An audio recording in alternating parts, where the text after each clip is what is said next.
안녕하세요. 계속해서 귀하 면접 심사 이번 시간도 함께 공부하도록 하겠습니다.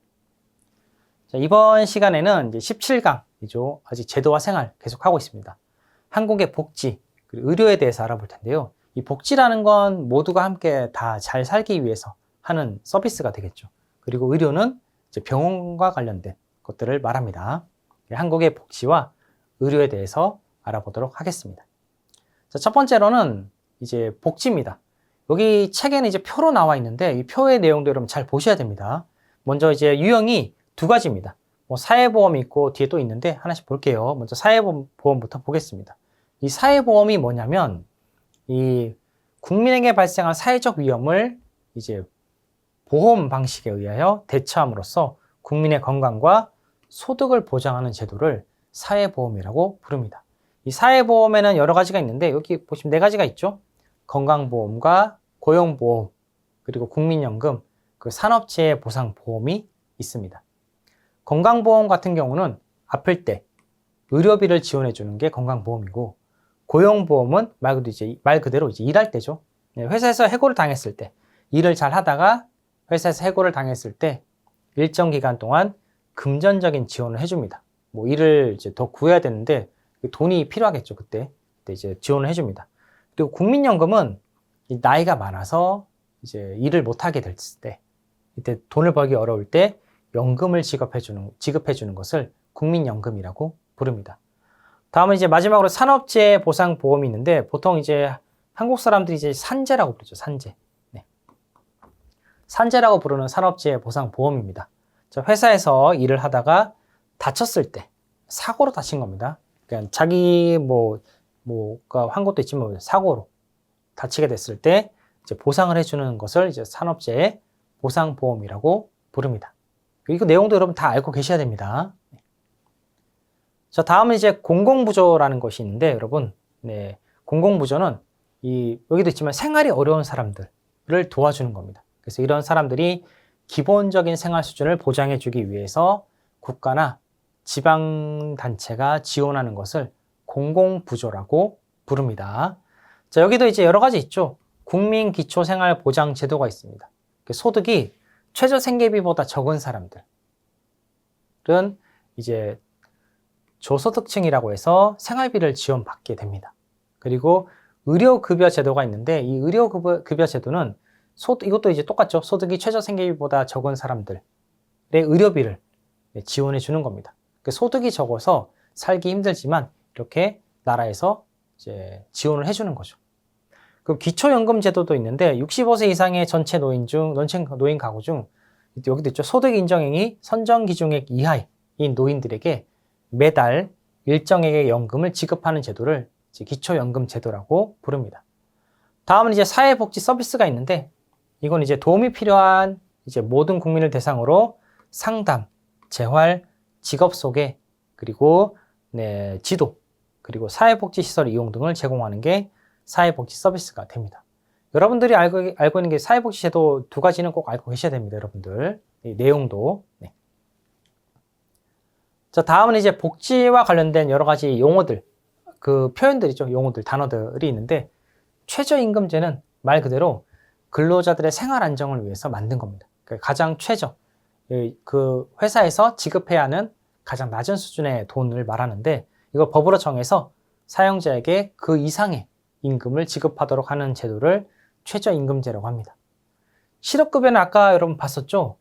실직 근로자, 그러니까 회사에서 해고당했을 때 그 사람들이 이제 직장을 잃은 근로자에게, 그 사람들에게 지급하는 생활에 필요한 돈을 실업급여라고 부릅니다.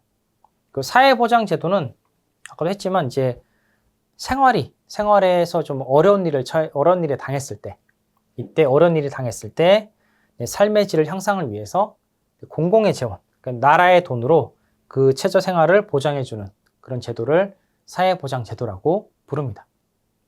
이게 다 복지와 관련된 내용들입니다. 자, 그리고 책임보험이라는 말도 있는데 모든 차량이 반드시 가입해야 하는 보험입니다. 자동차 책임보험이라고 해서 나 때문에 피해를 입은 사람에게 이제 보상을 해주기 위해서 필요한 보험이죠. 그리고 사회복지관이 있습니다.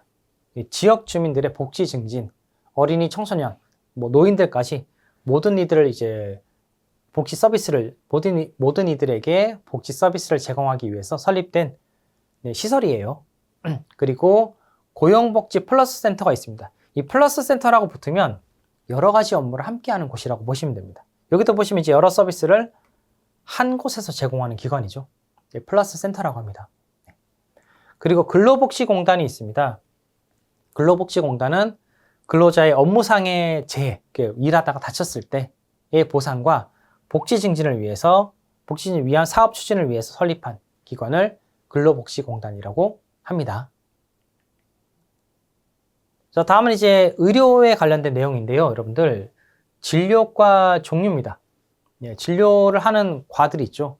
그 과들의 종류고, 여러분 여기는 이제 뭐 여러분들이 보시면서 이름을 보고 이 의원 병원에서는 어떤 치료를 하는지, 어떤 병과 관련된 것들을 이제 하는지 보시면 됩니다. 뭐 내과 같은 경우는 이제 몸 안에 있는 기관을 담당하겠죠. 병이 생겼을 때. 외과는 이제 내과랑 좀 다릅니다. 보통 바깥 부분이 좀 다쳤을 때, 이제 아니면 수술로 환자의 질병 상태를 치료하는 곳이 외과고요. 그리고 정형외과는 말 그대로 이제 뼈, 관절 이런 것을 중심으로 하는 운동기관 질환을 취급하는 곳입니다. 성형외과는 이제 여기는 아마 들어보셨을 겁니다. 주로 신체 외부에 이제 태어났을 때부터 잘못되거나 아니면 나중에 뭐 어떤 일이 생겨서 이제 변형이 생겼을 때, 얼굴이나 신체가 뭐가 바뀌었을 때 정상에 가깝게 바꿔주는 곳을 이제 성형외과라고 부릅니다. 피부과는 말 그대로 피부죠. 피부고 산부인과가 있는데, 여러분 산부인과는 임신, 분만, 여성에 관한 것들을 하는 곳입니다. 그 비뇨기과는 산부인과가 여성이면 비뇨기과는 보통 이제 남녀 비뇨기 모두 다 합니다. 남성의 생식기에 관한 것도 하고 있습니다. 그래서 산부인과는 여성의 생식기, 비뇨기과는 남성의 생식기에 관련된 내용을 하는 거죠.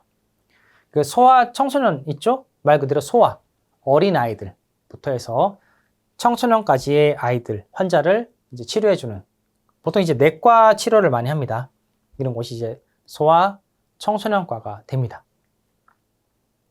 그리고 가정의학과가 있는데, 가정의학과는 말 그대로 이제 가정에서 여러 가지 질병과 관련된 것들을 해주는 곳입니다. 가족을 대상으로 보통 하고 있습니다. 계속해서 어렸을 때부터 커갈 때까지 여러 가지의 질병들의 치료와 뭐 정보를 제공해주는 곳이죠. 그 치과는 이제 치아입니다. 치아. 2죠, 2. 이가 문제가 생겼을 때 가는 병원이 이제 치과입니다. 그 이비인후과는 여기도 있지만 이가 귀죠. 그리고 비가 코, 그리고 인후가 목입니다. 그래서 귀, 코, 목에 이제 문제가 생겼을 때 가는 병원이고, 정신건강의학과는 이제 정신에 문제가 생겼을 때 가는 곳이죠. 신경과는 이제 이 몸의 모든 신경들의 문제가 있을 때 가는 곳이고, 안과는 눈이죠, 눈에 관계된 질환을 치료하는 곳이 안과입니다. 자, 그리고 의료기관의 종류가 있습니다. 병원의 종류라고 보시면 됩니다. 쉽게 말해서 동네 의원이 있습니다. 동네 의원은 말 그대로 여러분들이 그 가까운 곳에서 볼 수 있는 뭐 내과, 뭐 소아과, 그리고 뭐 치과 이런 곳들을 동네 의원이라고 부릅니다. 보통 가벼운 증상이 있을 때 가는 곳이죠. 그리고 보건소가 있는데, 이 보건소는 국가에서 운영하는 공공보건기관입니다. 나라에서 운영하는데 보통 하는 일은 예방접종, 뭐 각종 검사 등을 하고, 뭐 치과 치료도 하기도 합니다. 물리치료도 하고 몇 가지를 하긴 하는데, 뭐 동네 의원보다는 그 수가 좀 적겠죠. 치료하는 수가. 그 진료비가 싸다는 것이 장점입니다. 그 종합병원은 이제 동네 의원과 보건소에서 치료하지 못하는 이런 것들이나 아니면 검사하기 어려운 것들을 해주는 곳입니다. 그래서 상급병원이라고도 이제 부릅니다. 그래서 이제 동네 의원과 보건소에 먼저 갔다가 치료가 되지 않았을 때는 이제 상급병원인 종합병원으로 가는 거죠. 자, 그리고 한국의 의료기관을 이용하는 방법인데요. 먼저 건강보험 제도를 알아보겠습니다. 소득에 따라서 매달 일정 금액을 건강보험료를 냅니다. 그 내고 이제 치료나 검사를 받을 때, 출산을 할 때, 의료비의 일부만 내고 의료기관을 이용할 수 있는 제도를 말하는 겁니다. 그리고 긴급 응급 전화가 있는데 119입니다. 보통 이제 불이 났을 때 하는 전화지만 이 응급 환자가 있을 때도 전화를 하게 되는 거죠. 예, 도움을 받을 수 있습니다. 그리고 약국은 여러분 다 아시죠? 약국은 이제 의약품을 만들어주거나 판매하는 곳이 약국입니다. 보통 병원에서 갔다가 이제 우리 처방전을 받아서 약국에 가게 되죠. 여기 처방전 나오죠, 아래? 환자를 치료하기 위해서 위한 의약품에 이제 의약품, 어떤 의약품을 받아야 되는지 써놓은 이런 문서를 처방전이라고 합니다. 이 처방전을 가지고 약국에 가서 그 약사가 약을 조제해 주죠. 그러면 이제 그 약을 받아서 먹는 겁니다. 자, 여기는 이제 예방접종인데요. 예방접종은 미리 예방해서 맞는 주사를 아니면 접종하는 것을 이제 예방접종이라고 합니다. 아프기 전에 미리미리 조심하는 거죠. 자, 이번 시간은 그래서 한국의 복지 서비스에는 어떤 것들이 있는지, 그리고 한국의 의료는 어떤 과들이 있었고, 병원들도 어떤 병원들이 있었는지 알아봤습니다. 병원 이용 방법까지 알아봤죠. 또 내용이 좀 많으니까 천천히 하나씩 보시고 뒤에 있는 문제도 한번 보시기 바랍니다. 네, 감사합니다.